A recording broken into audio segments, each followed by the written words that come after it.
Welcome back to another episode of the Growth Process Podcast. We got Brief with us in the building. Brief, what they do. Sad stories, bro. I'm here, bro. Spider, what's happening? What that guy said. Barry G, how you feeling? I'm great. Man, we feeling good, man. We back with y'all, man. Let's start it off at the top. Super Bowl performance last night. Kendrick Lamar, there was a lot of mixed feelings going on social media. Some people liked it. A lot of them didn't, I guess, like it. They were saying that it was boring, whatever the case may be. What y'all think? What y'all got? It was fire. Yeah, nigga, that's how I feel. It was fire, bro. You know, if I died and I came back, bro, I would want to be a black man. Yeah, I would want to be a black man, bro. What Kendrick did, bro, it's just, I'm already pro-black, bro, but he make it proud to be black, bro. Unapologetic, you got to respect that brother, bro. That's how you move around, bro. He move around with that God confidence, you know? For sure. He said, fuck a lawsuit. I got millions too. I'll sue you back. Respect. And the thing with K-Dot is K-Dot don't waver, man. He is who he is. You know what I mean? Regardless of what you think or how you feel about him, he just is who he is. I think a lot of people were super harsh on him. I think it's 50-50 really. Half is saying the best ever, half is saying the worst ever. There's nobody in the middle. But I think considering that he's a rapper, is what you expect. The nigga to do a backflip, moonwalk on the stage, like he's a rapper. Same shit. The choreography was incredible. And that's really what it come down to. If this was the BET Awards, we'd be like, yo, that's the greatest BET performance ever. And he had some, it was one scene where he was singing by the pole, and he had some street hood niggas with golds in their mouth, white tees, dreads. On the pole. We us. Believe that. What about fuck how y'all view us? Samuel L. Jackson, the Black Uncle Sam. Yeah, that was fire. Yeah, that was fire too. I respect the message he had. I think the message was the biggest thing. A lot of people didn't understand, but the message he had throughout that whole performance was really what got to me. You know what I'm saying? But also, like Spider was saying, the 50-50. Some people really come to the Super Bowl halftime show to see the entertainment side. You know what I'm saying? So not everybody can gravitate to that. You know what I'm saying? They want to see the Ushers and the Michael Jacksons and the J-Los. They want to see the entertainers because Kendrick's not an entertainer. He's a rapper, like we said. Yeah. So you're not. Wait, he is an entertainer. Nah, but not to the point as far as performance. Like he's not backflipping. He's not coming from the ceiling. Nah, bro. He's not No. But hold on, hold on. It's a great performance. That stage presence. When it comes to like the pop star ability. That stage presence. Super Bowl, which is, bro. All right. Did you guys see the stage? It was made. It was made like a game. Yeah, you seen what? Controller, yeah. You know what it is? Kendrick's so deep. He go over a lot of people's heads. No. What you're saying is one thing. What we're saying is another. Here's what we're saying. When we're speaking on entertainers, we're talking more like Michael Jackson. That's giving you a full show, singing, dancing, just all over the place. Chris Brown, backflipping, dancing. Bro, it was a full show. It was a full show, but what we're saying is he's not a traditional entertainer. He's more of a rapper that's going to give you his lyrics, bars, hot records, and he's going to kill the stage. Now, that stage presence, he was killing that. Because he was going end zone to end zone. That's what I was like, damn, boy, he really doing his thing out there. But he's not like your traditional entertainer, like Beyonce, dancing all over the place. Choreography. Like, K-Dot did his choreography. You know, he did his thing last night. But however, he's not an entertainer when it comes to performance. Okay, let me ask you this. Outside of R&B, what other rapper would have gave you more than him? As far as energy, Busta Rhymes. Nobody want to follow Busta. You talking about on that stage? On that stage. Cool J? Nah.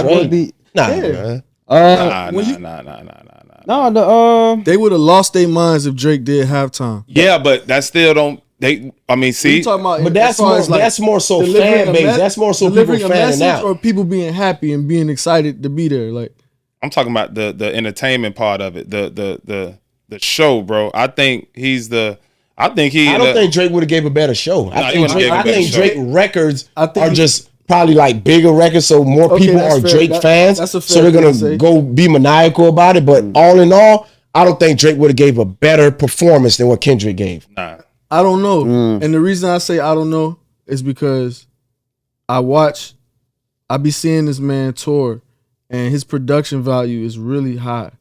So I think for something like the Super Bowl, this nigga he could come out with wings and be flying. Like, you don't know. You get what I'm saying? I think he's capable of that level. So we can't get caught up with the. I'm not. Okay. Let me give you an example. Message. Whitney Houston, right? When she did the Super Bowl, she sang the anthem. She stood in one spot and blew everybody minds. Yeah. I got Whitney. She stood in one spot. I got her Whitney voice alone Super Bowl performance gave everybody chills, bro. Whitney was the second greatest Super Bowl performance in my opinion. I got Michael first. Oh yeah, Michael Jackson. Yeah, Michael first. Jackson. That's I got either Whitney one. second, Prince third, Bruno Mars fourth. Okay. Nah, and then Beyonce, from man. there, fifth, Beyonce over if there. you throw Beyonce in there, and then Yeah, my boy Rihanna, K too. Dot. Nah, I mean Rihanna was up there. Rihanna's was okay. I'm to not me. sure. I think it was good. Man. Usher's because he was on them skates. That's what I'm talking about. That's the full entertainment. I think he should have brought out some more West Coast artists. If I'm being like honest, if he could have brought out like Ice Cube, bring out Snoop Dogg, I think that's what people wanted to see as well. But Snoop was there last year. They saw them the year prior. Was it LA? Yeah. Not the year before. The year before. Hey, so think about this. Who's the majority of fans that's in the crowd during the Super Bowl? Who can really afford them tickets? White people. Okay, so that's the point I'm trying to make. Say we filled up the stands with a bunch of cornbread, collard green eating niggas from the projects. Now you put K Dot on stage. It would have been pandemonium. You might hear a different type of cheering going on. Yeah, I agree with that. Yeah, you might hear it might hit a little different. You still had the Because everybody home was losing their minds. Everybody home was losing their minds. There's a lot of people at home just unimpressed. Because we sat and argued with Sap. I couldn't even. A lot of white people didn't get it, bro. I'm arguing with Sap. Boy, I was inside, nigga. That's my boy. Yeah. I've been rooting for K Dot for a very long time, since like 07, 08, the longest. I've been saying, I'm like, yo, this nigga, he's the one. I've been saying this. He's the one. He pro-black, bro. You can't, come on, bro. It ain't only just pro-black, bro. Like his range is just out of here, bro. Like he could give you the super deep woke, and he could give you the gangster, he could give you the gang culture. He could give you like his range is just out of this world. Yeah. Then he give you They Not Like Us. Then he'll turn around and get on a record with SZA. It's like, then he'll give you How to Pimp a Butterfly, an album that's just straight, deep, lyrical, just out of here. And you know what I like too? When you look at his videos, he let a lot of brown skin and dark skin women shine. That's very important. Yeah. He don't play that colorism shit. Even though his wife, she high yellow. but you like who you like.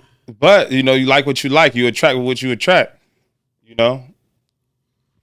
I know how life works. Let's just say, like me, for example, I love a lot of my BM brown skin, but a lot of light skinned women attracted to me. So let's just say I ended up with a light skinned woman. They'll say, "Oh, I knew he liked the light skinned women." No, they like me. It ain't, even if they say that means nothing, because black, there's a different range of black. Black is not just brown skin. You got dark black, you have light skin, you have high yellow. It's different. Afro Latino. Yeah, you have Afro Latinos. There's different variation, different strands, if you want to call it that, or different shades of black. But I ain't gonna lie, them Afro Latinas a movie, boy. Oh, dang. Choose who What you choose saying? Them Afro Latinas is what? They a movie, boy. They a movie. I've been to Cuba. I've been to DR. I've been to Mexico. I've been to Puerto Rico. I've been to Brazil. I've been to a few other places, and I always go and see the Afro Latin community. And they look like they got you'll think you was walking in the Poker Bean projects. Yeah. But they speak no English. Straight Spanish. Nigga walk around with dreads like him, big Dade County dudes. I don't know what he's saying, bro. So our presence is everywhere. So I be trying to tell our sisters, like, okay, so if I date a Latin woman, they gonna say, "Oh, you switched out." No, she's African. Yeah. She not still African? Of course she's still African. But that's people who don't know. They not educated to that level. So if a woman do say that, then you gotta. But that happened. That happens. That happens in our community too. You know what I'm saying? Like me, I remember going to my dad's house on the weekends, and I'm the only light skinned in Overtown. You know how often I had to fight because I was being called white boy and cracker, and I'm like, I'm one of y'all. Like, what the fuck? Like, I had to fight for that. You know what I'm saying? Because at that time, it wasn't no awareness. It wasn't nobody cared. Nigga, your skin light, nigga, you a cracker. So you get treated a certain way, and you feel me? That's why they say, like, when you in the hood and you see a white boy who cool with all the niggas, you know he done earned that motherfucker. You know he done earned it. True. They put him through it. You feel me? So what does that say about us here in 2024 as far as blacks? That we're still, I guess, having this colorist, this bias within our own community, own culture. I think we know where it comes from. I think the white man did a very good job of brainwashing us and the world to where he taught us to hate ourselves. So how do we move past it? What do we do? I think we moving past it. Yeah, it's all within the person. But I ain't gonna lie, them Jamaicans, man, they still going crazy with that bleaching, man. Yeah, that shit's crazy. Yeah. Just islands in general, bro. the islanders, bro. Yeah. Caribbean, bro. Caribbean. You know, but I think maybe for opportunity purposes, maybe in Jamaica, like, you probably can't even get a job if you're not light skinned. Maybe it's survival. I don't know. But, nah, that's not true because I don't know. Most of the people that's in a position of power are black. I have a confession. I never said this publicly. Go ahead. You know, when I was like in the 4th or 5th grade. No, the 6th, 7th grade. I was in middle school. I was going to Booker T of Brownsville. And I used to get picked on a lot for being black, bro. I got called Black Roach, Black Monkey, Lizard. That was the one that used to get me mad, Lizard, because my eyes was like a gecko. I got called Gecko, the Lizard Man, all type of sick shit, bro. The Black Lizard Man, Midnight. So one day I went to the dollar store. I seen this soap. It said bleaching light, some bleaching shit, skin lightening cream. So I bought the bar. I went home after school. I lathered that bitch up. I'm tired of this shit. Tired of these black jokes, man. Fuck that. I put that shit on, bro. And right after that, I went outside and played basketball. And my face felt like it was about to crack. And I'm out there for like a couple hours, but I don't really know because my face is just like cracking. I'm like, oh shit. I ran inside the house and I burnt my face up, bro. Mm-hmm. And my mom seen it and I told her what happened. She beat the shit out of me. She had to rush me to the emergency room. And I had to go see a dermatologist and they gave me what they had to give me. And my mother sat me down and she really told me the importance of being black and beautiful and what my skin, you know, the power of my complexion. And that taught me a lesson there, man. I said, damn, I did all this, bro, just to try to get lighter. And after that, bro, I was like, nah, I ain't playing these games no more, bro. It's tough. I tried, bro, I fucked up my face as a kid in middle school. And after that, I was in a lunch line. That's why you got to be careful. You got to be careful what you tell kids. I was in a lunch line. The lunch lady looked at me. She said, no, it's a teacher. A teacher came in the lunch line. She said, you a handsome kid. You have some beautiful black skin. You know, I still remember that to this day, bro. Mm-hmm. Now, say she would have told me, you got some ugly skin. I probably would have remembered that. You got to be careful what you tell kids, bro. You be surprised. You drop them little seeds in their head. But yeah, bro. So, and that was my own people, man. Nah, you ain't lying. Yeah, bro. That's crazy, though. I love this shit now, though, boy. I got over that quick. I learned that lesson as a youngin', boy. Youngin'. It's funny, I was blacker back then because I used to be outside a lot. I wish I was blue-black right now, bro. I promise on my life, bro. I wish I was that West African slave black, nigga. They got surgery for that?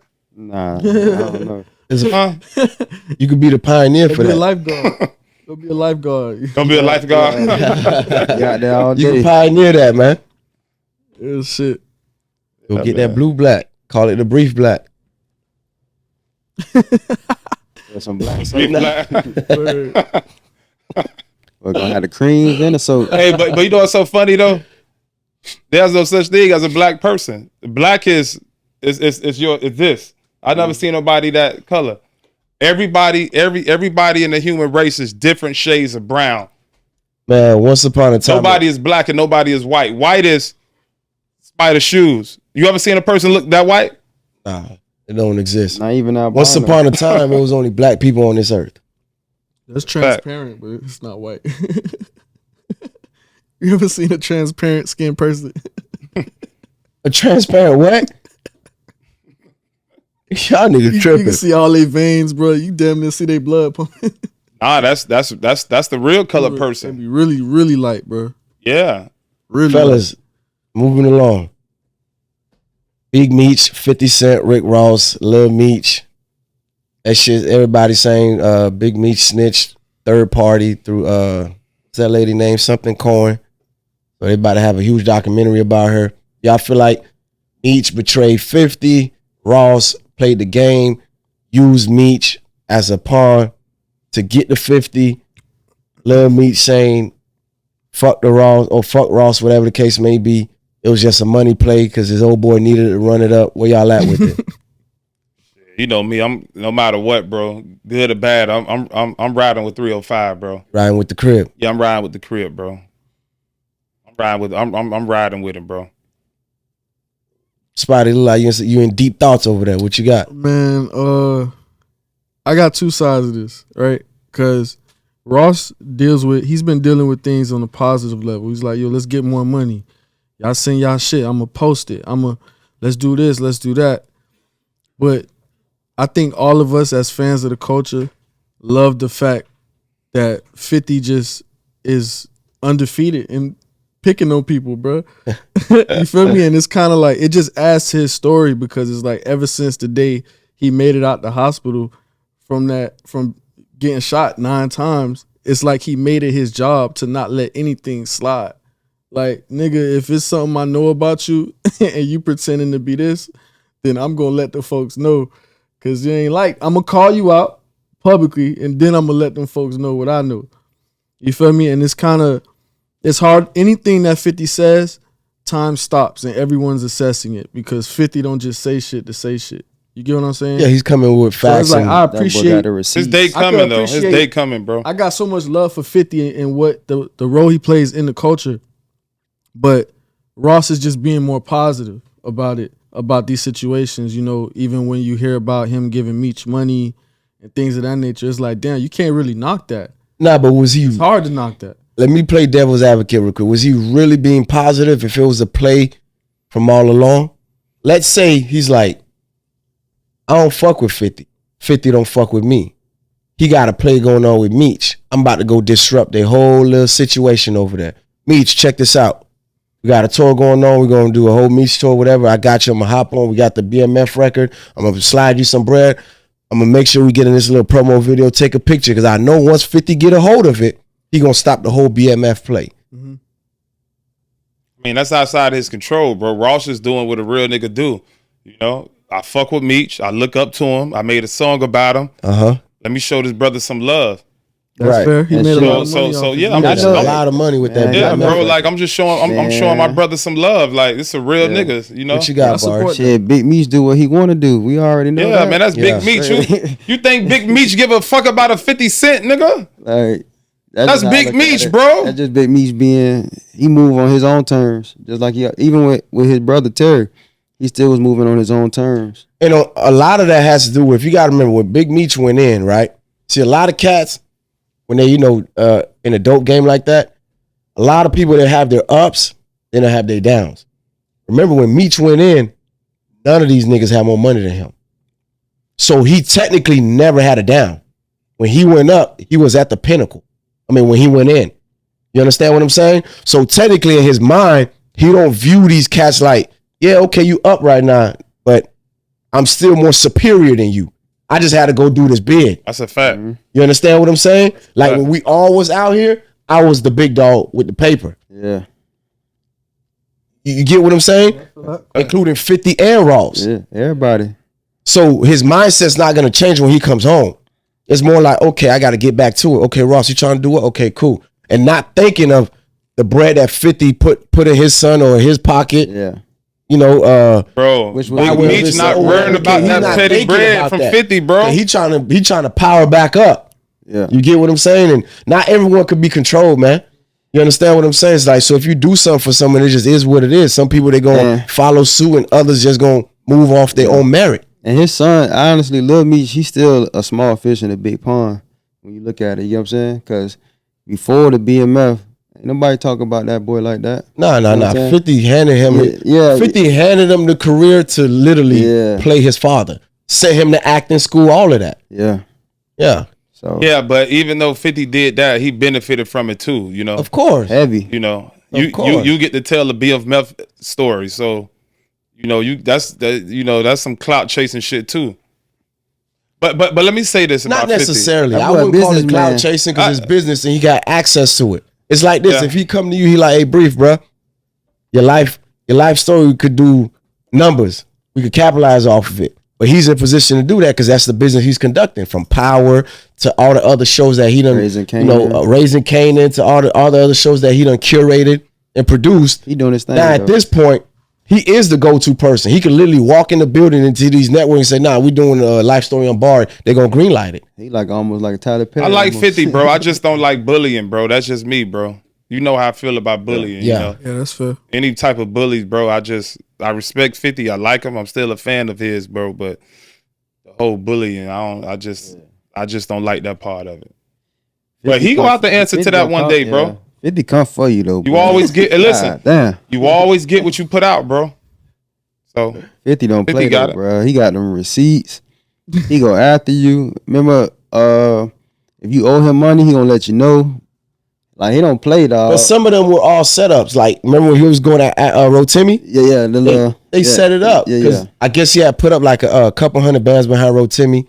And then Rotimi wanted to get out the deal, whatever the case may be. And then he was like, all right, cool, no pressure. Just let me recoup what I spent on you. So then he went public and said, nah, boy, you got to pay me this bread first. And then Rotimi dropped the record. It was all marketing and to promote the record. And it did just that. Rotimi recouped it, paid him, and they good friends to this day. Hey, but he owed that boy that money, though. At the end of the day. For sure. But you got to understand, like, think about this for a second, right?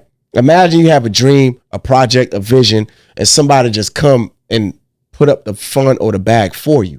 They don't have to do that. So at the very least, if he's asking to recoup what he put up for you, that's the bare minimum. Yeah. Because let's keep it real. A lot of artists, when you're dealing with them in the hip hop space or just in the entertainment world, that's why a lot of people don't really,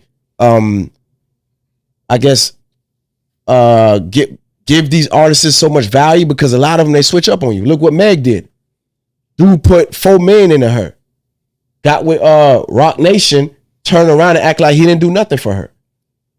That's typically what they do. They use you as a stepping stone, and once they get around these other individuals that they deriding at the time, so now they want to act like, Brief ain't do nothing for me. Spot ain't did nothing for me. I did it all on my own. When Brief already spent $500,000, Spot already spent $250,000, already put up an M. So how he did nothing for you? If it wasn't for these individuals, you would have never been able to stand next to these people that you're standing to, because this person took a chance on you and spent racks behind you.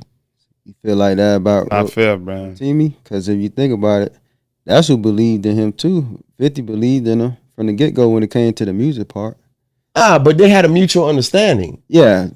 Rotimi wanted to leave because he wanted to do the Afro music. Right. And at the time, 50 even said it. He was like, he didn't really understand that direction. He didn't really see it the way that Rotimi saw it. So it was like, cool, no pressure. We could part ways mutually.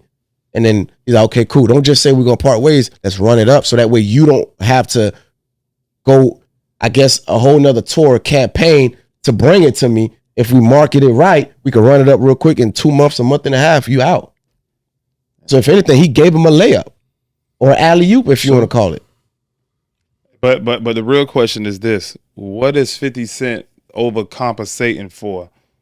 Whenever you see someone that's like bullying people and always doing the most, what are they really hiding? Nah, there's a game for him in return. He's not doing it for free. He's a businessman. Nah, bro, I think it's deeper than that, bro. So what you think it's for? I don't know. He know. I think 50. I think 50 the type he overcompensating for something. What, to keep leverage over that person? No. I think he's hiding something. I disagree, man. I think 50 is hiding something. If you hiding something, you don't speak like that to people. Yeah, you do. Because then people start to search for shit on you. No, see, That's how you activate. But 50, he doing it so aggressively to where he have people shook, bro. And that's the thing about it. At the end of the day, to understand people, you got to understand their story. And his story is a very powerful fucking story, bro. If you survive 9 shots, homie, you ain't gonna see shit the same, bro. He doing that everybody. But this me, track like, went crazy. I could relate not to being shot. You feel me? But I could relate to sitting and thinking, wow, I survived this. Obviously on a much lower scale. And yeah, but he got shot for a reason. He kept fucking with Ja. He was trying to be a bully then. It wasn't even about Ja. It was I know the story behind that. It was with Preem. Ja was just Preem's artist. Yeah, but they told him, it was like, look, fall back. Stop fucking with my artist, bro.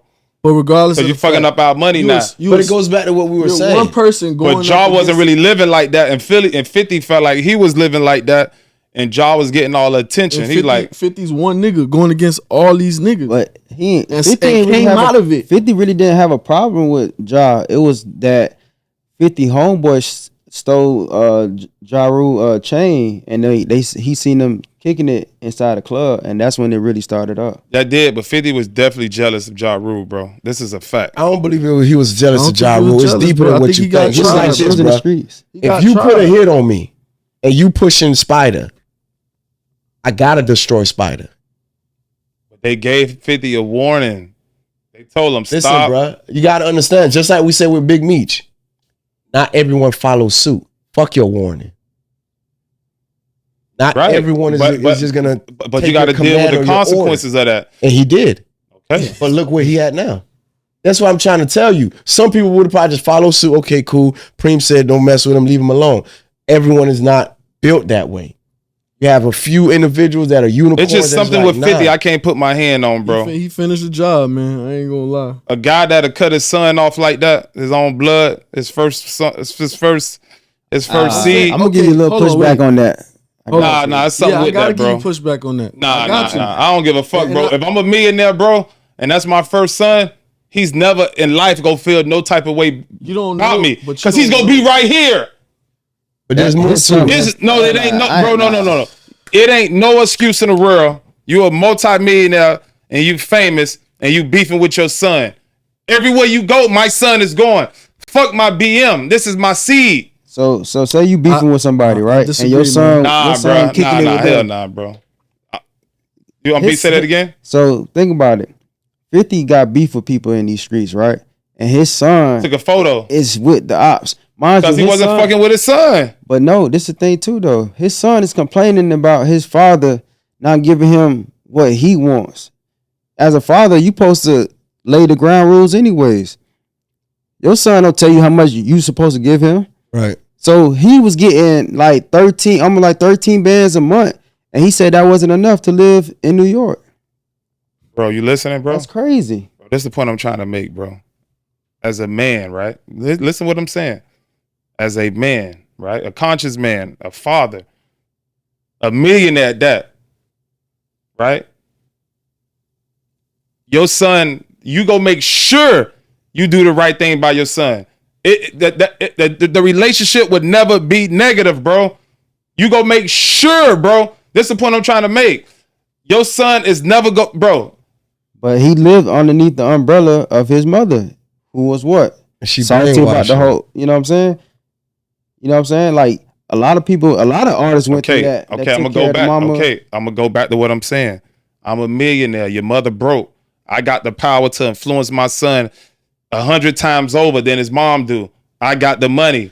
My son is gonna be riding with me. Not when he's living under her roof. She could debunk. She got the primary influence. She could debunk whatever he's trying to do, which is ultimately what happened. Bro, I know dudes that make $30,000 a year that don't want custody for their kids, bro. You tell me you got millions, you can't get the custody of your son with millions? Not, but at the time when he was born, he still was going through a lot of like street beef. He still was making music, movies. He really was a busy person, so I wouldn't say he was able to really like. You know what I'm saying? I think I could see it being when someone. I think when someone in general, as a family member, I mean, yeah, it sounds harsh because we're using the word son, but at the end of the day, like we all got family members we love that we don't fuck with, bro, because they are just not good people. They are a what's the word? They're a liability to me. You get what I'm saying? So I think in a situation where, okay, like I provided for him, but clearly he ain't all the way there. He not fully understanding my role in his life. You know what I'm saying? Because of what his mother put in his head. So I just think it's really, yeah, bro. I think it's a lot of different. I mean, TK said it last week. He said he'll cut both of them off. He said just go start. He said go start another family. Bro, I don't. You know what I'm saying? Bro, I can't rationalize a woman. I get it. Trust me. I know women brainwash kids, but if I'm I have influence. I have power. I'm gonna use all. This what I'm trying to tell y'all. I'm gonna use all my resources in my life, all my money, to make this situation with my son the way I need it. If I gotta get a lawyer to get custody, if I gotta get her tricked off the streets some type of how, my first son, that relationship is going to be positive, bro. But at the time, as far as when you're saying, I'm gonna give you some pushback real quick. As far as the whole custody situation, at that time, this is like peak Get Rich or Die Trying, peak second album. Like the man did out of 365 days in a year, I think he said he did 310 dates. So where are you gonna get this actual time to pour into this child so you can win this custody? That's what I'm saying. It happened to Master P. Think about Master P's situation. Yeah. He was paying the crib. Another dude was living in there. You know what I'm saying? That's why Lil Romeo had some, you know what I'm saying, some animosity towards his dad. You know what I'm saying? So like, there's some real stuff that be going on with them kids. But 50 a human, y'all agree, right? Everyone's a human. Okay, so I mean, it's possible he can have flaw in his character, right? Everyone has flaw. Okay, I just want y'all to know that he's not no perfect. 50 said that. Though. Yeah, human nature is human nature, bro. But he also said he okay, I just want y'all to know that just because he got a bag and he 50, and that don't mean he handled the situation right. Yeah. We're just giving you a different perspective as to why he went about handling it the way that he did. But if you listen to his son speak about him, you'll realize that's an ungrateful child at the same time too. I'm sorry to say, because I'm a person that didn't grow up with my father. You know what I'm saying? And the way I look at it, it's like, well, you still had it made at some point. You know what I'm saying? You had it made to where you could have did something with yourself. You don't want to work. You don't have no type of motivation. Let me ask you this. You got to get your son next to you, bro. In this situation, right? At one point. Hold on. Minus when he was a minor or a child, whatever, right? A minor. Oh, shit crazy. Drake catching strays. Nah, but who should have mend the relationship right now? Should it be the son that realized that he was taken advantage of by his mother who brainwashed him, or should 50 as the father come back and be like, you know what? Let's make this work. So which side of the spectrum are you on with that? So 50. Let me tell you why. Let me tell you why 50 should do it. Because he should realize his son been manipulated. Son's always going to go with the mother. You just got to know that's just how they go. Son's going with the mother. So that, you're supposed to charge that to the game. That's something you got to accept. When you have a son, you got to know he's going to take his mother's side, no matter what. She can be a whore. She could be toxic. She could be violent towards you. The mother love, nothing can get between mother's love. So so once you know that knowledge, you as 50, bro, you up. You living good. You a millionaire. Reach out to your son. Son, come here, man. Get on this private jet. Come see me. Let's make this right. You my son, man. I love you, man. Look, let's stop all the fuckery. Life too short for this. Starting today, we go move right. That's it. Like I said, he tried that already. What you got, Spider? That's it. I think the young nigga got to do it, man. Just because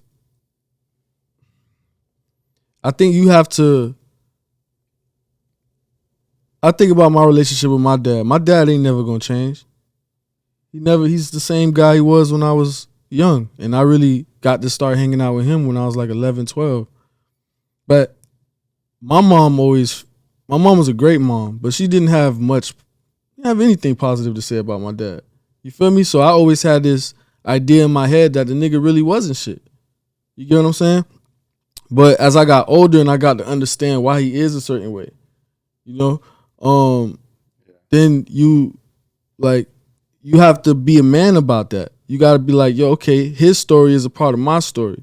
So whatever presence he did have in my life, clearly the influence worked. Whether I was disappointed, whether I didn't want to be like him in certain areas, it caused me to not be a certain way.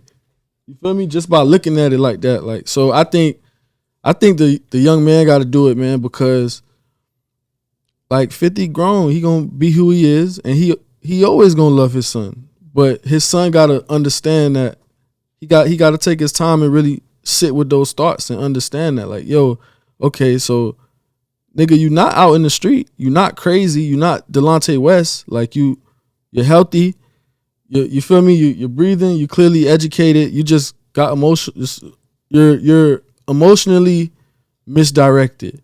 You feel me? And you got to grow past that. You got to be a man. And I don't think he's become a man yet.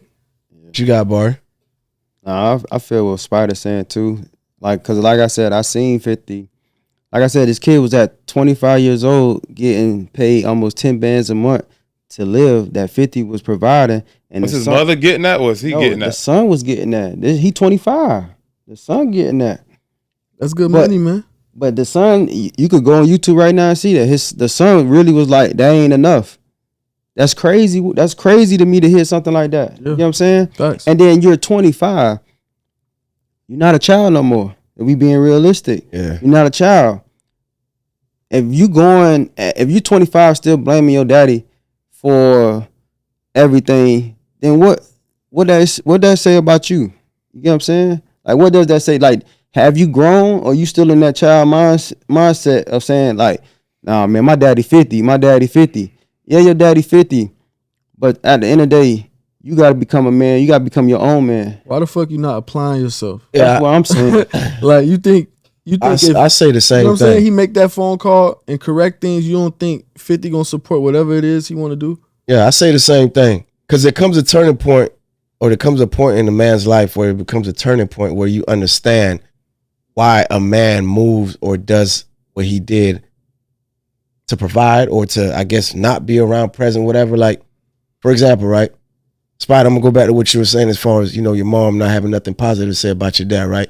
At some point when you became a man or a father or a husband, probably has some understanding or some or gave your father grace, because now you're dealing with women. So you understand the emotional side to them, the human side to them, or just how a mother or a woman in general can literally make a child dislike their father for whatever reason, because you're pouring that into them every day. You understand what I'm saying? And I feel like that's a lot. That has a lot to do with the situation as far as like what transpired. I believe the mom was being so toxic and pour so much into him, but at some point, you become a man. Like Barry said, 25, you're getting 10, 12 bands a month, and you saying it's not enough. You're ungrateful. First of all, where's your grind? Where's your work ethic? Do something. You're 50 Cent son. You could put a book out. You could do anything and flip it into millions. Bless, you're right with what you're saying, but that's what I'm saying. That can't work if 50 short for us. The mom can do all the hating she want. If you show up every weekend as a father, what you're saying that's going to get debunked. Hold on. What Brief is saying is 50 can fast track it. Cool, we know that, but it's not going to happen. Right? So 50 can fast track it and just be like, okay, hit him up, whatever it is, whatever, right? But that ain't going to happen. But outside of that, what also can work is if you step to him as a man and be like, you know what? You weren't wrong like I thought you were. You're not as crazy as they portray you to be. I'm a man now. I understand. I actually sat back and viewed things from a different perspective as far as your upbringing.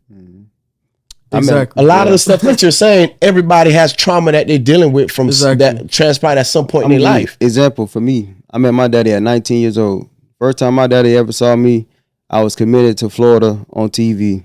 That's when I met my daddy the next year, right? Right.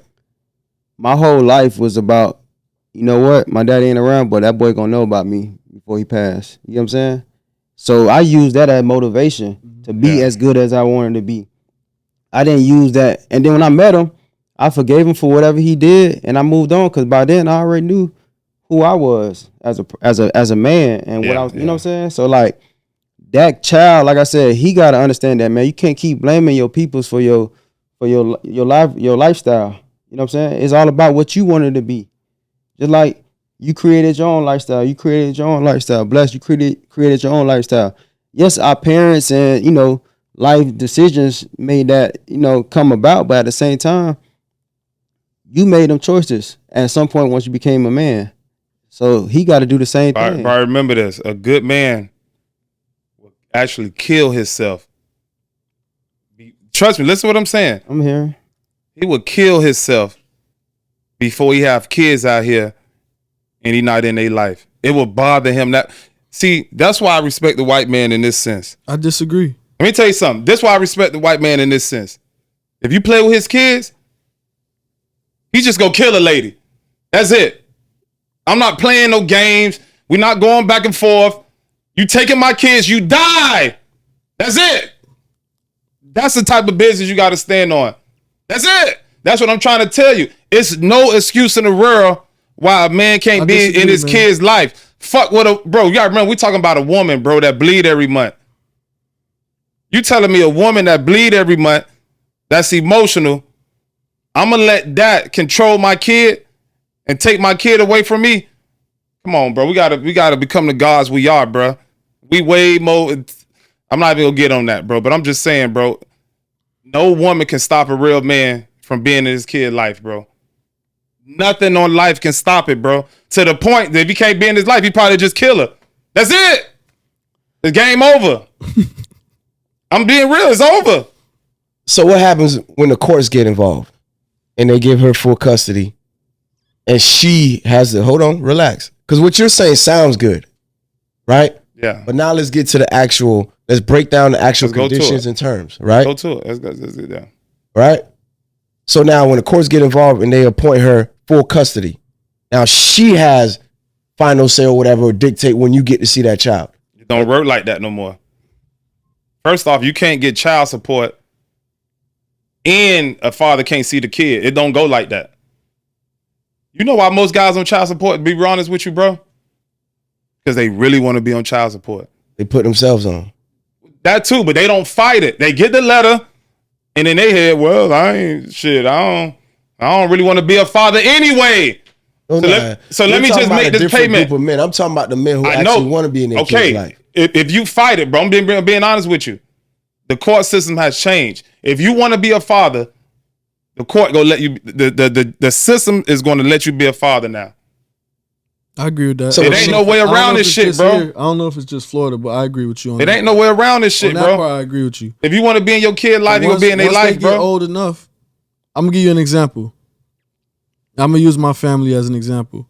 So, like I said, first of all, let me start the story like this. Me and my brother are the same age. I'm older because I have a brother on my dad's side. We're the same age. But I'm 2 months older because I was premature. I was born at 7 months. My dad impregnated 2 women in the Largemont projects, right? Real city boy, My mom Puerto Rican. Active, boy. And my brother's mom is black. Story goes, my dad pushed for abortion, right? Not on my end, but on my brother's end, right? And I don't remember how I got the information, so but I'm gonna go ahead and let it be. And on my end, what he said to me? He said, "Son, when I got your mama pregnant, I did it because I wanted to see what a mixed child would look like. Like I just wanted a mixed child to just see what he would look like. You feel me? Shortly after that, he did a bid. When he got out, my other brother, he was still with his mother. So, they my brother grew up with him in the house. I grew up with my mom in the house. I only went on the weekends or when I was in trouble. You feel me? So from my brother's side, you know, he got the spankings. He had the chores. He went through a whole different thing than what I went through. So when he saw me, when I came over, I wasn't getting beaten. You know, I had certain shit that my mom would get me that he wasn't getting for him. You know what I'm saying? Like, it just looked like I was coming from the suburbs. I was coming from NMB, but to Overtown, nigga, that's the suburbs. Right. You get what I'm saying? And so, okay, we fast forward. My father gave me a beating one time. And I didn't cry. I looked at him like, what are you doing, bro? Right. Because I just felt violent. I was like, nigga, like, you feel me? Fast forward again, you know, and this not a knock to him. It is what it is. You know, he never showed up to none of my football games. You feel me? He never showed up when I did anything good. But when my mom called and said, yo, he being disrespectful, he going crazy. I caught him with this. I caught him with that. That nigga pull up in 30 minutes, bro. Like he live up the street. Yeah, hop in the car, you going with me. I gotta work, I gotta do XYZ. You know, but my brother, growing up in that situation, he always felt like I was the favorite child. You feel me? And now that we are older, you know, me being way more understanding and understanding who my dad is. My dad ain't have no father, bro. So he don't know how to really be one. To be honest with you, he just had his mom. And his mom is everything. Every time we talk about grandma, he cries. You know, every time we talk about, you know, what he's done, you feel me, his criminal record, he cries. He regrets it all. He's like, yo, I feel so bad about what I've done in society. I feel horrible about it. He's part of the circle of brotherhood. You know, he wants to be in law enforcement, but he can't because he's a felon. That's crazy, right? Yeah. And so my brother they have their differences because my brother's completely different from me. You know, like my brother feels like he's a shit father. You know, my dad months ago, he told me this. He called me upset because he texted my brother and said, I love you. Right? That's effort, right? My brother replies, don't talk about it. Show it. That ain't cool, bro. Like this your father telling you he love you. Say you love him back. It don't have nothing to do with how you feel right now. The man telling you he love you. He could drop dead tomorrow. How you gonna feel about that, bro? You know what I'm saying? My dad tried. You think he gonna explain himself? He's 60. Six, I don't know, bro. 60 something. What are you explaining himself for? He a grown ass man. All the child support is paid, homie. He sent me a picture of the receipt. Bro, he sent me the form that says you completed child support a few days ago. He's proud of that. You know, that's something that he's proud of. Be like, were you a father? I did this. You know what I'm saying? I ain't gonna take that from him. You feel me? So that's my story to say, like, it's really on the kid, bro, because like they gonna feel how they feel. I'm gonna be honest with you though, man. My dad, he always been there. Like my mom and my dad, they broke up when I was young, but my dad always been there, like always, bro. My whole life. Stayed in separate houses, but they was never married. He just got my mom pregnant, but he was always there, bro. I was fortunate enough to come from a 2-parent home.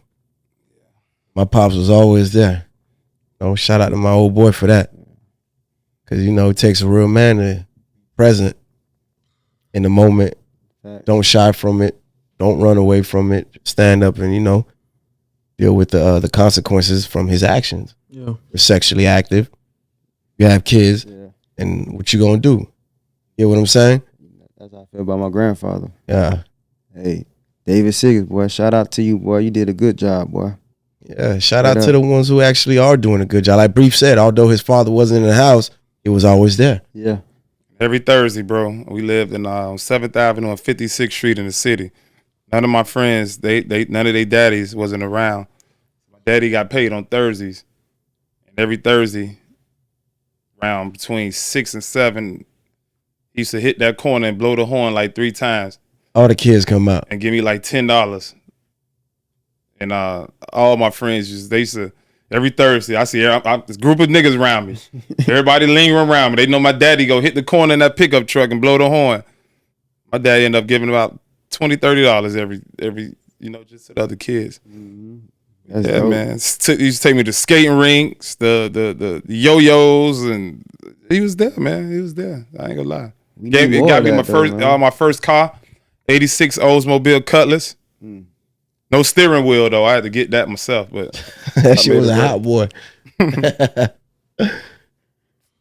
Nah, but that's dope though. We need that though, man. I think more people need to be on that type of time, really though. That's why I already know with my mindset, once I have my first child, I'm already know what direction I'm gonna go regardless of the situation. You know what I'm saying? Regardless of if we happy or we not happy, I'm gonna be there for my child. That's the point I was trying to make. That's the point I was trying to make earlier. But when they get older, it's harder. Yeah, bro. I'm saying. But see, that's the thing. From that teenage mind to that young adult mind, bro. It's not up to you no more, bro. No, you're right. But listen, you laid that foundation right, bro. I'm telling you, man. No matter what, they always gonna come back to what Daddy say, bro. But there was a study. Teenagers, they friends actually have more influence on them than their parents at that age. But this the trick. Once you lay the foundation right, for example, me, I don't smoke. You know I don't smoke? The old boy told me that ain't really good. To this day, I don't smoke.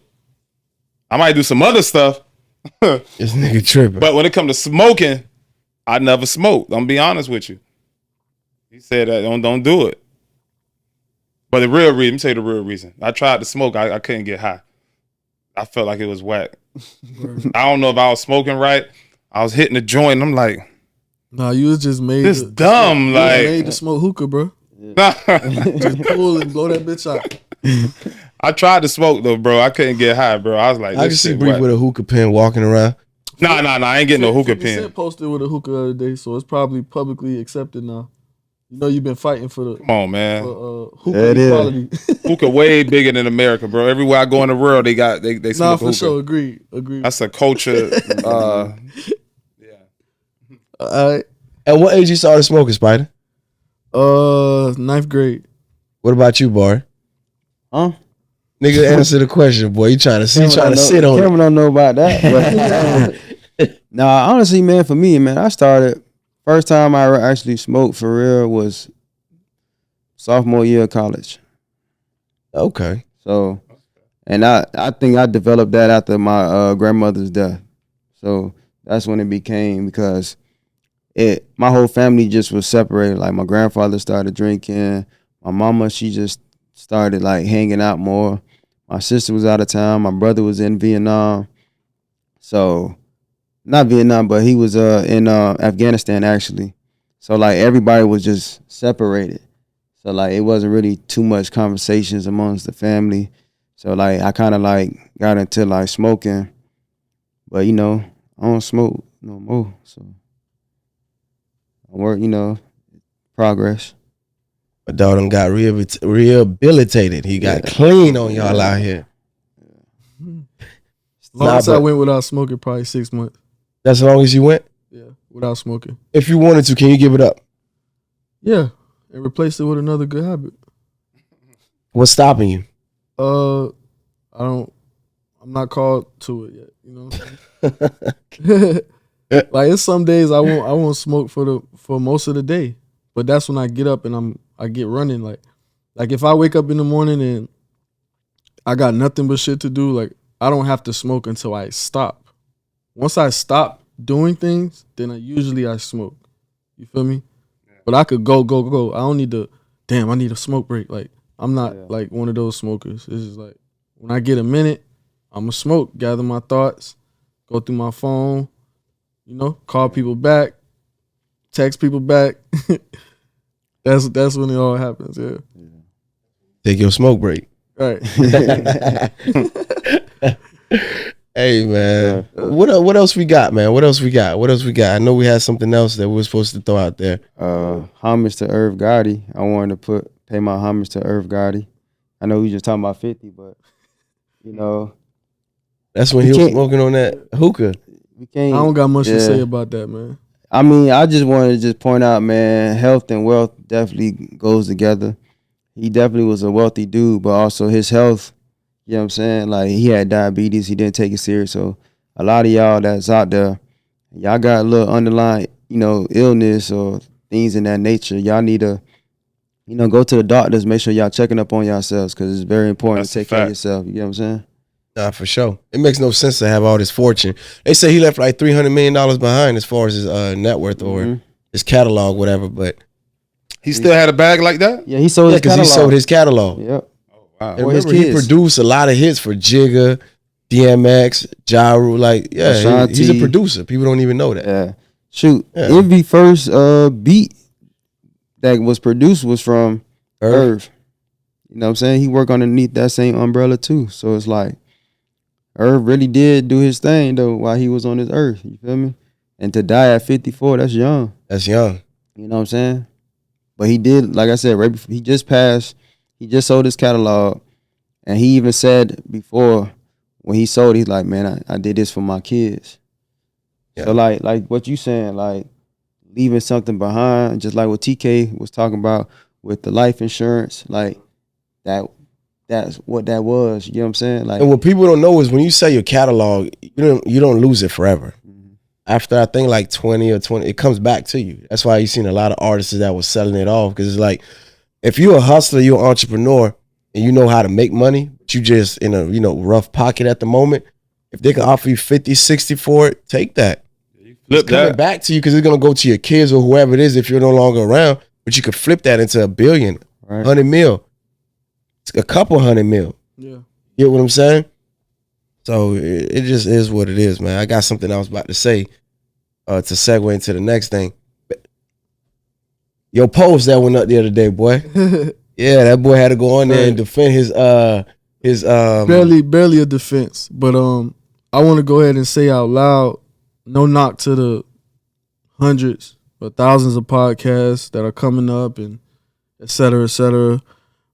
This may be an unpopular opinion, but I think we're wasting a lot of time speaking on relationships, having this boy girl tug of war, this man woman tug of war. I think it's really annoying to me, honestly. I don't really watch anything relationship based, and that's primarily just because I think every situation is different. I mean, we get stuck on the guy should be doing this, or I like this type of guy, or niggas is feminine and women are masculine, and like it's aggravating as hell because everybody's different, and we just have to learn the person that we say that we like. You know what I'm saying? And if we want to love them and we honest about that, and we're moving with intent, then study the person that you say you like or you love and adjust to their way of being loved. And if it doesn't work out, it doesn't work out. But like all this, you should be doing this and you should be doing y'all wasting your time, man. Yeah, that shit be crazy. So you don't believe in gender roles? I don't like the word roles. You know what I'm saying? But I think naturally we are what we are. You know what I'm saying? Like naturally I feel like a man. I naturally I want to take the roles that they say a man should take. But we're also in different times. Huh? We're also in different times. We're also in different times. Like I feel like that. But I've also come across men that feel like, man, I wish my girl was rich so I could fucking be at home taking care of the kids. And be a house dad. But that's what the nigga want. Some people like that. You know what I'm saying? Yeah, that's what that, like, to me, is like, bro, what are you doing? That like, shit sound crazy. We're grown men here. I mean, that's what a pimp do, though, right? Don't pimps do that? Yeah, and see, that's what I'm saying. It's all subjective, right? Because some might feel like I'm royalty, nigga. I want to be at the crib. Shit, let me drive the range and pick the kids up. Make me some money. Let me sit at home and watch Sports Center and make some eggs. I'm with that. Some niggas feel like that. You feel me? To each his own, man. But that's each his own. Yeah, bro. Yeah. Like it's about how you feel naturally. And then some women, they're depending on what their story is. Cause remember, like, to understand a person, you gotta understand their story. And a lot of these women, they don't come out of situations where they've been around strong men, where strong men were a part of their story. So you can't blame a woman for wanting to be the nigga because she hasn't That's the experienced that environment her that they whole came life. from. So she like, man, I don't need none of y'all. I got it. Yeah. I'm the boss. But you know, I That's don't. her story. I don't think you blame them for coming from that environment. It's more so once you identify that, how do you adapt or how do you pivot or transition from that so that way you can attract whatever it is that you want out of life? Because a lot of people that come from that want to be, I guess, submissive, or we could use that term, whatever, be submissive to the man, whatever of their choice. Mm-hmm. But you've never allowed yourself to grow or move past whatever environment that you came from. Yeah. So now you are running into these situations where you run into these individuals that you quote unquote like, love, whatever the case may be, but it's not working because you've never grown or evolved from the environment that you came from. Yeah. I think it's hard for most people to recognize that before. And that's on both before it's sides. too Yeah. late. That's not just on the women. That's on both I sides. blame social media too, Yeah. because it's Yeah. giving people a lot of more range. I feel like, far as I live in Miami, right? Yeah. It could be a chick from Arizona that's feeling me, just off of pictures, and the same thing for the women.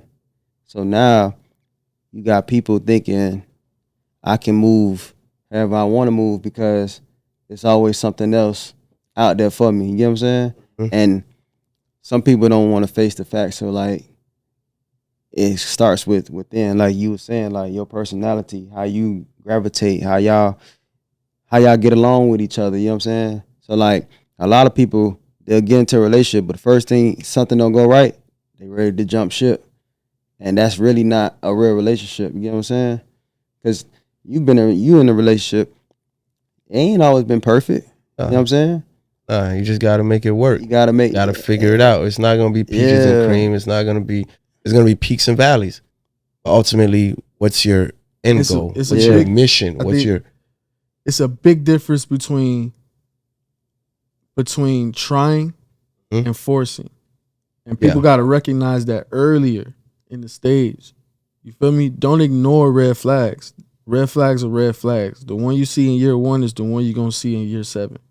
You're going to see the same red flag. You be like, yeah, what you're the right fuck? about that. and it might get worse. You be like, yo, didn't we talk about this? And Never it's gonna not going to change. matter. You feel me? It's not going to matter because it's the nigga, she or he showed you the flag. It's like, this shit going to be in my pocket. You know, I'm going to hide it, but I'm going to use that bitch. So it's like, it's human nature right now. Like, you feel me? But Don't ignore the red flags. Go But ahead. I think on the internet, bro, I think that'd be entertainment. Because when I meet women out in the world, they don't act like that. They just want a good man, bro. That's the propaganda online, I think, bro. All that foolishness.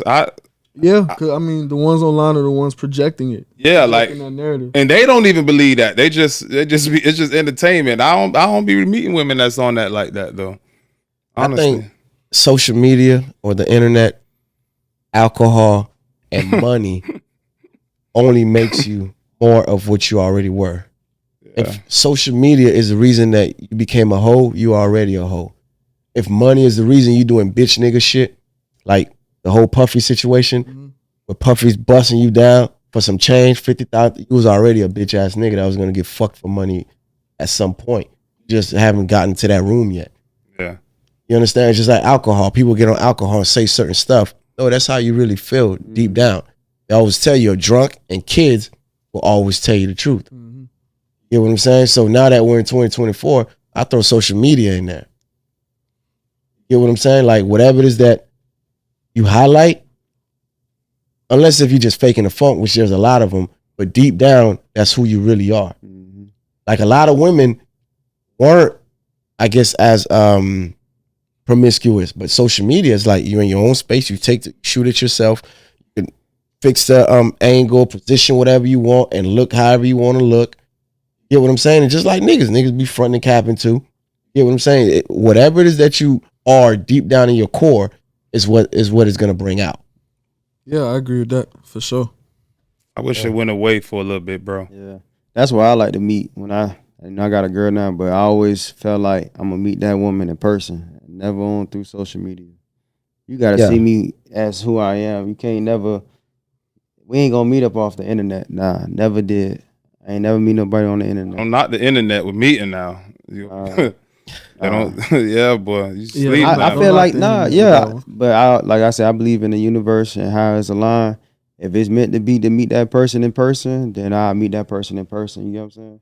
But I'm not searching or but internet. I remember you a product of your environment. So let's say you're a single guy, you looking for women. You live in Opalaka. Well, you only go running to Opalaka women, brother. But you go online, go on these dating sites. You can say, I want a bitch in Atlanta, Arizona, Philly.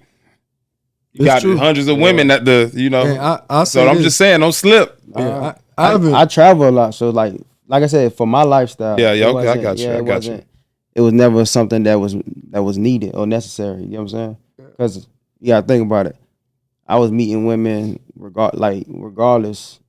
You know what I'm saying? Because I'm playing sports, you know what I'm saying? I'm traveling around. You're traveling a lot, yeah. I'm seeing 100,000 people in the stands every week. So it's after the game, I'm signing at least 200 to 300 autographs before I even go inside my dorm.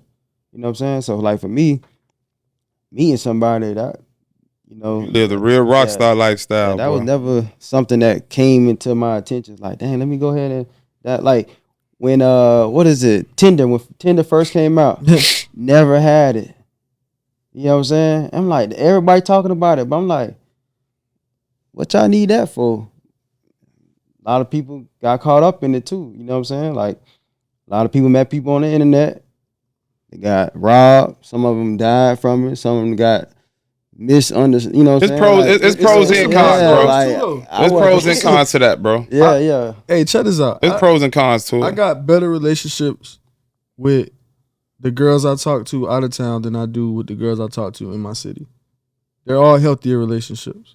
Like, you know what I'm saying? Mm-hmm. And I think I haven't met a lot of them online, but I have met a couple of them online, and they, I think it just creates a dynamic where it forces you to kind of get to know a person before you like really get on that level with them physically and spiritually, and you feel me? Yeah. So it's cool. I think like I don't entertain everything at all, but like it definitely opens up your interactions and your versatility with being able to not just deal with women, but deal with people in general. Like, so. Like I said, I got people from out of town that I knew and everything like that. The thing is that I met them when I was out of town in their city. Yeah, you know what I'm saying? I've linked with mad people I met on Instagram, for sure. Yeah. Like, mad people. And they, like you said, they really cool. I got people in South Dakota. Ain't none of y'all been, you know what I'm saying? I don't know nobody. Barry told me I said South Dakota. You know what I'm saying? I met women in Canada that I still know to this day that's cool. I got people in LA. So it's like, yeah, you right about the personality, but like also I went to college. That already came with the territory. Yeah, I ain't gonna lie though, bro. You gonna meet more women online, bro. Different types of. You gonna meet way more women online. I'm gonna be honest with you though. Yeah, you gonna meet more women online. Today's world. Yeah. Yeah, you gonna meet one. Yeah, I don't. Bro, I done had chicks, bro, hit me in the DM. Honestly, they feel safer. We coming from London. Like they found me on the explore page. We coming to London. We like your swag. Can we hang out with you? I got a chick in Berlin, Germany, saying she coming here in a couple months. It hit me up. Hey, I'm from Berlin. Like, where's bro? I'm telling you, online that shit different, bro. Yeah, it get international, some super galore shit, bro. Like I said. Some of them same people, where they come to the States. So I could can't compare it though, bro. I'm telling you. I hear you on that. You can't compare it, bro. It's not fair. I don't have Asian, French. Bro. It's different now though. African. Nah, bro. It's different, bro. Trust me. No more, bro. You're not in the stadium no more. So that's why we just trying. I understand what y'all saying, boy. I'm saying you taking too. Yeah, but I understand what y'all saying though. Trust me. But it's different, boy. That shit different, boy. I'm okay with just meeting them and when I'm out. That's all I'm saying. Okay. I'm not saying that I don't meet different. Like I said, I don't pretty much touch every color in the book. The thing for me is that it was all real interactions while I was out in different places in the world. You know what I'm saying? So like you say you met people that don't speak no English. I've been there before. You know what I'm saying? You know what I learned though? You know what I learned? Like I done met women in person, right? And they full of shit, bro. Blatantly lying to me. So blatantly lying. We at the table telling each other lies at that. I'm telling this bitch some lies too. How about that? I see you a liar, I'm a lie too. Right? And you meet somebody online, and I'm just saying, don't think because you meet somebody in person, they not full of shit, bro. no, Cause they putting on a persona too. just like online You know? too. I know, but the list online it's a lot more flavors, bro. Trust me. I'm telling you, it's a lot more flavors. But what you said when you met them though, they was what? Telling lies, and you already felt that. So that's the energy that already came to you without you even having to, you know what I'm saying? You know, I think about it. Majority of my exes, they not from Miami though. They not from here. My girl was living in Daytona when you know what I'm saying, when we met, and we did 3 years of down and back before she actually moved down here. My wife not from Miami. Yeah. You gotta remember something, bro. You always more desired somewhere else. You know, 100%. like we grow up here, bro. Yeah. Just like a prophet is never really Like welcome in his own women that done village. seen us, they know about you, they grew up with you. You're not the new guy. I mean, we still have it our way, but you know, you gotta remember, bro. We live in Miami, bro. So it's like we exposed to a lot. We see a lot. So we really advanced. When we go these other places, we don't even look like we from these other places. Straight up. We talk different. We look different. And that's a thrill to them women that live in them places. Like, oh yeah, I know he ain't from here. Yes. I know he not from North Carolina. I'm not knocking nobody from North Carolina. I fuck with y'all. But y'all not us, man. It is what it is, man. Y'all not us. Like if you went to Nebraska, You'll be the illest nigga in Nebraska, nigga. just off of the bro, just off of how we put our bro, just the way we put our clothes on, and that's the thing I said. That's what I'm trying to tell you. So wait. So imagine this, right? Imagine the finest chick here, right? Now we got to compete with that. Now you got a chick in Nebraska, probably finer than the finest chick here. Better job. Better everything. That really like you. Meanwhile, her equal here, walking right past you. Are you Ain't that crazy? Yeah. That's why I said online is better. Because you create a profile and the chick, she like, well, it's no guy like Briefcase in my city. But the girl in Miami, that's her equal. There's 1,000 briefcases. Yeah. But the girl in Connecticut, I'm going to stand out to her. And she finding all the girls in Miami. That's how I usually work. But So, that's why I'm trying to tell you online, bro. It's different, I like bro. that theory right there. Yeah, it's different. Theory. Tell them about my Brief said that's how you neutralize. That's a good theory right there. Tell them about my DC one, girl. Yeah. I get what Hey, you boy, saying. I don't want you to get the baby mom, the lady slap you tonight, boy. No. Because at the end of the day, I am who I am, and I always tell the truth. He's speaking on his past. I know. I'm fucking with him. But real talk though, I still understand what y'all saying for sure. Bro, let me get a perfect example, bro. But man, Let me get a perfect example. When I was in South Africa, bro, and it's on Allah, bro. When I was in South Africa, bro, the chick from Durban, I forgot what she was an engineer. Her homegirl was a news anchor, like the reporter. She had another homegirl that was a lawyer. And I went into the apartment where they was at. You know what they kept saying, bro? What's that? Where's your friends? We want to be with American men. Like, where are they? It's just you? Where they at? So I tell her, I say, look, I'm gonna be honest with you. Look, I you cool, but you think I can? Your friends? No, I can't. I'm trying to hit all 3 of them, nigga. I'm in demon mode. You want American? I'm about to pop one of these pills and get active, nigga. I told her, I said, you think your friends want to let me know? Like, no, Tony, no, Tony, no. I'm like, oh, man. You think you would have had that experience in Miami, nigga? With a news anchor here? No. With a news anchor in Miami, with a lawyer in Miami, the engineer, all 3 professional women ready to eat cock. That's what I'm telling you. I get what you said. It depends on. It's different, bro. It depends. We on the stars time. when we lead this shit, bro. Man, Trust me, bitches bro. ready to eat cock everywhere, nigga. Fuck you talking about? No, of course, but I get what you're saying. you get what I'm saying. I'm I just definitely understand what you're saying. I'm just saying, bro. It happened for me though, and we like most you said, different desired. states though. Like Yeah, I said, I don't see, been in Nebraska. Walked in I'm the talking club. to the wrong person because I know you lived a rock star life, bro. You played Like, for the Gators, bro. Like I was saying, it all depends on what part, like at what point in your life. Cause like if we could talk about like when I was in college, that was the norm. You know what I'm saying? Like I could go to any city and that was the norm. Getting ready for the draft, that was the norm. You get what I'm saying? Like we staying at the Soleil. Who don't want to bust it at the Soleil?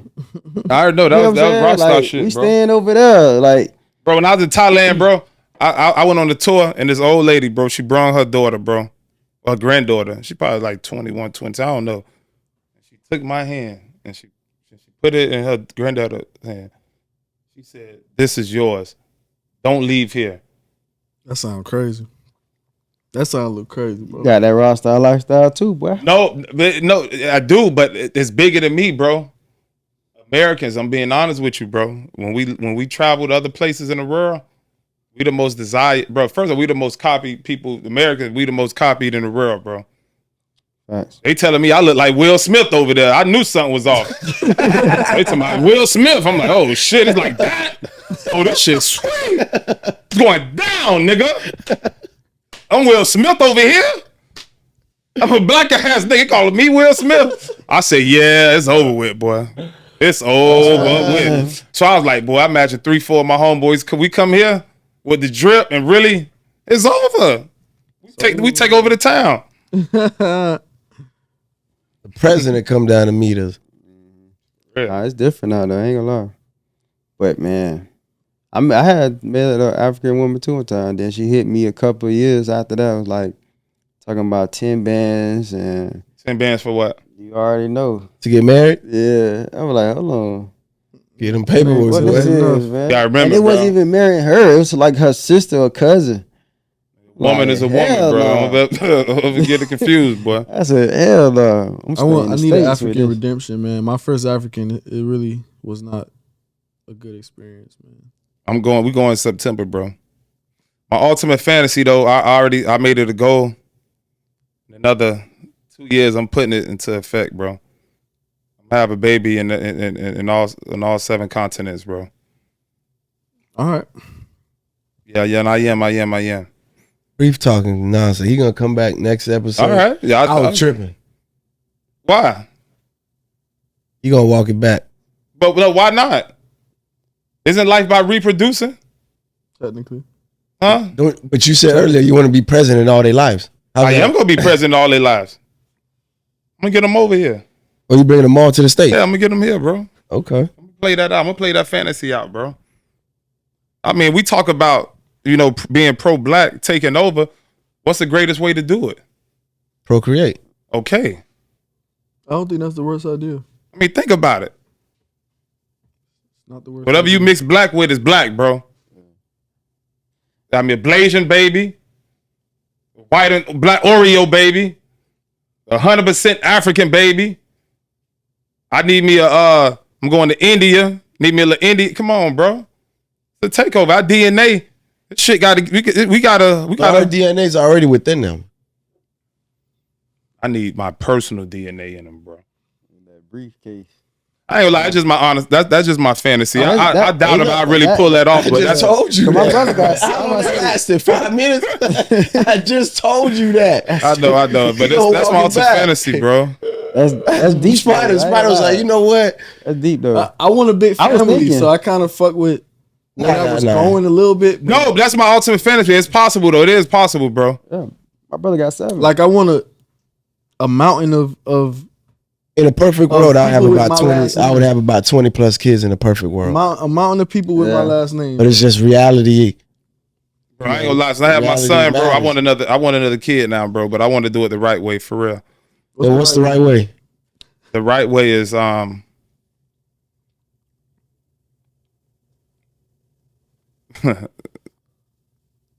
want to say marriage,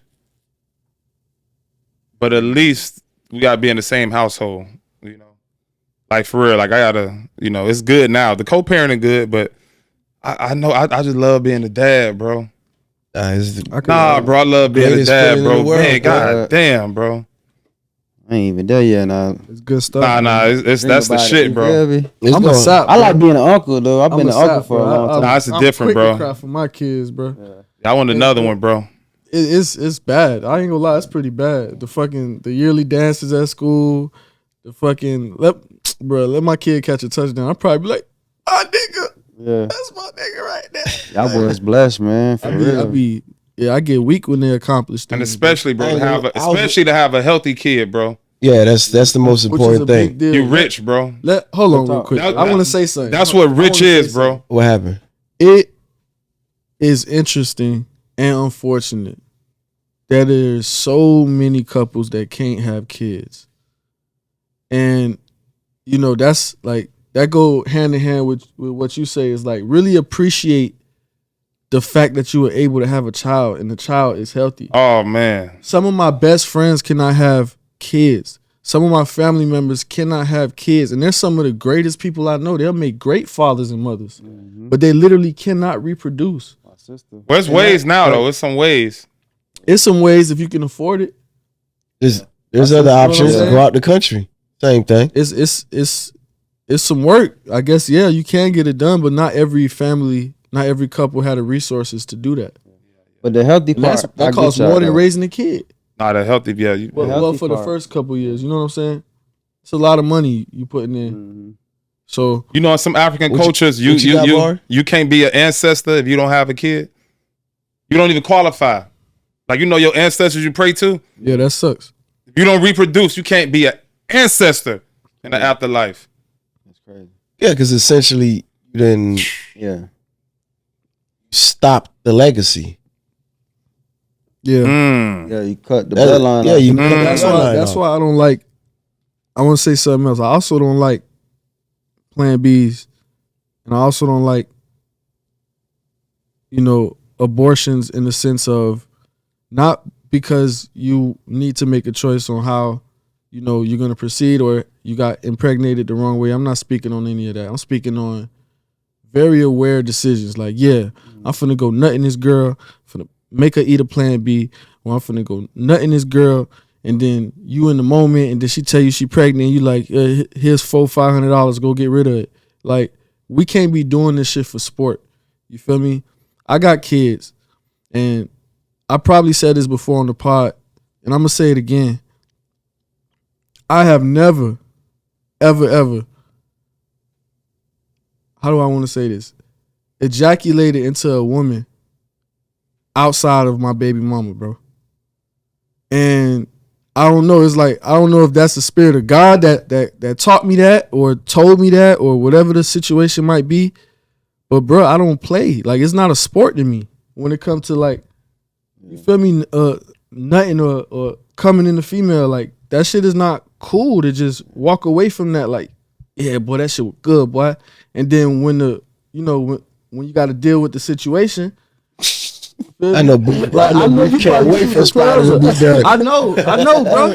But bitch got clean nails. I'm nutting in her, boy. Talking to the wrong nigga, boy. Hey, look. I get that. Hey, man, the greatest invention, bro. The greatest invention is YouTube and playing bees, boy. You tripping, boy. I hear you, though. I hear you. I hear you. We fucking our own people up with that shit. That shit is causing you to eventually not be able to have a fucking baby. So you want to play around with your reproductive organs, then you gonna reap the consequences. That's on the woman. That ain't got nothing to do with me. See, you giggling. That's no, it is though. That's on her. A woman. No, it's not always on them. Though. Hey, bro, you listening? They don't always want that. Hey, bro, always remember this though. They don't always want that. Hey, Bart, always remember this. Always remember this in your life, bro. Safe sex, it's a woman responsibility. Always remember that. Because as a man, that alpha nature, that dog in you, let's be real, man trying to take off the rubber the first night. Majority of men, I'm just being honest with you. Safe sex is a woman responsibility. And if I had a daughter, I'm going to give my daughter the game. Daughter, listen, every nigga want to fuck you bare. Make sure he got a rub on. Make sure you protect yourself. Yeah, for sure. Don't count on no man to use no rubber. I tell you, that's on her. It is. I took some risks when I was a feel kid, you, boy. man. I just Early, that shit boy. don't sit right with Crazy me. I think risk. the worst nightmare in my Crazy head risk, is boy. having a child with someone I don't want to have a The child walls with. can talk, boy. That is fucking terrifying to me. Nah, I feel I'd you. rather be shot That's why I took so long than to have have a kids, child bro. with someone Trust I me. don't want to have a child with. Same. I'm not reckless. I talk And I'll this shit, bro. recover I from took a that while one. to have kids, bro. So, But cause I know I had That's why I to make prefer sure I did it the right relationships, way. though. Nah, most I definitely. so I can be. That's you know what I'm single-handedly the saying, most there. important decision you're gonna make in your life outside of finances. But It's the I'm- person yeah. you decide to have kids Yeah. with. Hey, That but bless, person bro. can make your life a That living shit was hell. always important to Hey, me. bless. I'm gonna be honest with you though. You real. That's it with them rubbers now, bro. I know, bro. And That's why- I swear on it, bro. Hold on. I swear on it. I'm not Yeah. capping, bro. Not capping. That's why I'm Now, always. I ain't say I ain't have Yeah. unprotected sex. I didn't say that. I But you said just I didn't ejaculate in I it. never ejaculated Ejaculated. Oh, okay. in a woman outside of my being. I don't touch some wrist in my lifetime. But see, that's why I gotta choose who I have sex with because that part. um, That part too. I don't know, You bro. tender dick? Nah, I'm hanging out, nigga. But this a thing, right? That's it with them rubbers, bro. Yeah. It is. That's it with that stuff. I made I a. protect myself, but I gotta make sure. Okay, I know her. I know her background. She got tested.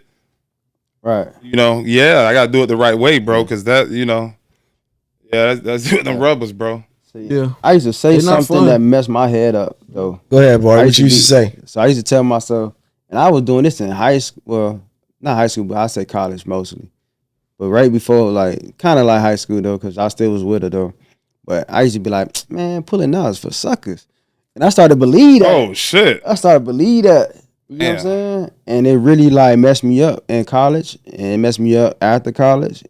So for me, I had to stop that part. And like I said, I prefer like dating somebody and then going and having unprotected sex, so on and so forth. Cause But you was kind of on to something. Pulling out is not.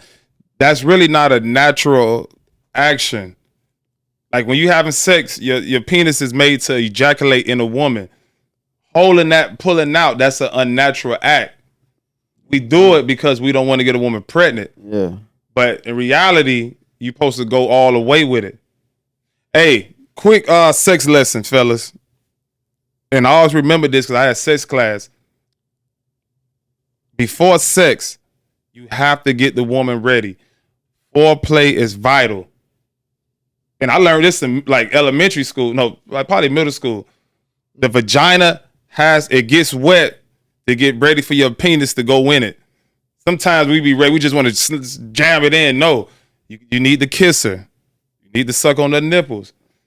I think a lot of women want head, right? That'll do it. So a lot of women don't like it too. Yeah. so, yeah, Surprised. yeah. Oh, That okay. too. Oh, okay. But that's vital. Foreplay. Some woman, a chick told me foreplay is better than sex. She said a thrill of foreplay is better than sex. Play with herself a lot. I mean, maybe the women agree. I don't know. Makes sense, though. I think it make a lot of sense. I mean, imagine this though, for real. Because I remember when we was young, we used to do this. It done changed now a little bit. Imagine like just on the park, you kissing a woman for hours, like all day, just kissing and that build up like the All all. gonna be soaked. That's what I'm trying to tell you. And you finally do get it. That like holy shit, But that's the whole point of dates. you know. You know what I'm saying? That's why they always like keep dating, because we forget that sometimes. Yeah, we We forget. get home, we be like, man, been a long day. Hey, babe. Yeah, Or we get home and they in the shower. You just hop in the shower. What's up? Like a ninja. Grab her by the Gotta get back to the basics, bro. My Foreplay, issue bro. be 4 a.m. That'd be my issue. Yeah, it'd be Foreplay. crazy. Shawty, Foreplay, we gotta get back to that, bro. Hey, get up. Hey, I be up too early, boy. Baby, Boy, But Yeah, yeah, oh, bro. right. Once you stop that shit, boy, yeah, it's gonna end soon. It's gonna end Nigga soon. brief thinking he an educator now. Good call. Fuck out of here, Call, nigga. coach. He said he learned that in sex ed, nigga. Sex ed taught you to wear rubber, nigga. You don't wear them. Hey, you know what's so funny, bro? Sex ed. I never caught an virgin till I was STD. 16. And no, seriously, I never caught an STD, and I never had a disease, bro. I second that. You know. Fair enough. I second that. Fair enough. And like I said, I don't I don't sleep with high risk women. You get what I'm saying? Yeah, I think that's important too. That's important. Like sure. you got working class. Not saying a working class woman can't be high risk, have a lot of bodies, but you know it's wrong to just fuck a stripper bare. Come on, bro. You asking for it, brother. I know a couple niggas that Yeah. did that. I know too, but that's what I'm saying. That's a high risk action. Yeah. You don't want to do that. Yeah. I caught chlamydia when I was a teenager, but I think that's pretty normal, honestly. Chlamydia? I know a lot of people who caught chlamydia. And you take a pill, it goes away, which is why a lot of people risk catching it. Because I've heard people out their mouth say, "Shh, even if she got it, boy, I'll go get that pill for her." Yeah. I done heard it, bro. Damn. Because chlamydia is so easily, it's like a cold. You know. Oh, they don't caught the flu. Yeah. But, nah, them people going to the infirmary all the time, I just like, dang. They used to be some of the baddest girls they used to be with. I'm like, damn. They say Miami #1 with HIV right now. They say, bro. Nah, they say it was Houston. Nah, I seen something that said Miami, bro. He's saying a lot of things. I remember they used to talk about say Atlanta. schools. Remember they used to talk about the high schools that used to be like that? Yeah. Just pay attention. And also for the guys who are dealing with women who are in relationships, I'm not here to judge, but I think in that situation you got to be extra careful, because if she cheating on him with you, he's probably cheating on her with someone else. And niggas is nasty. So I actually fear someone's girlfriend more than I fear a single woman, because, if she fuck around with you, bro, that nigga probably doing something either, wrong or weird or strange behind her back. And he ain't fucking her protected. Yeah. That's her man. So, God forbid if you fucking around and you doubling down without protection on someone else, girl, then you basically having sex with that nigga. Yeah. Right, let me ask you this, right? That's real, you said bro. Niggas is nasty, right? Yeah. Reef, who did you say is responsible for safe sex? Women. If the nigga's being nasty, who is he being nasty with? A woman. Well, some of these women don't give a fuck, man. Because sometimes See what I'm saying? Sometimes it's not a woman, but you feel me? Because women hold the keys to sex, right? You at least consensually. You fucking with a woman who's fucking with a nigga who he fuck with niggas. Yeah. No, I agree with what he's saying. Yeah. That's crazy though.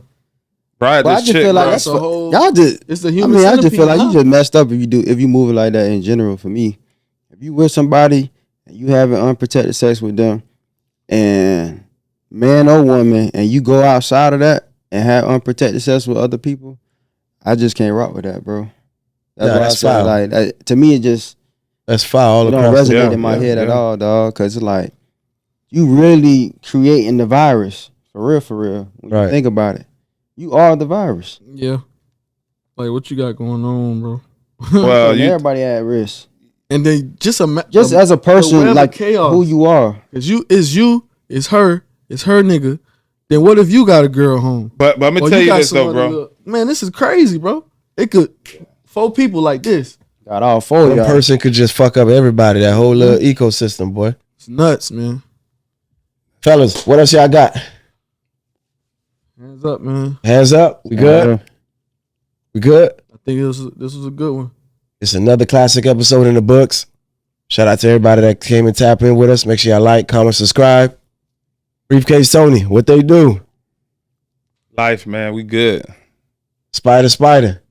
Smooth, man. Getting it done. RG was happening. Hey, y'all make sure y'all put y'all faith over y'all fear every day. I like that. Leave that. With that being said, we out of here.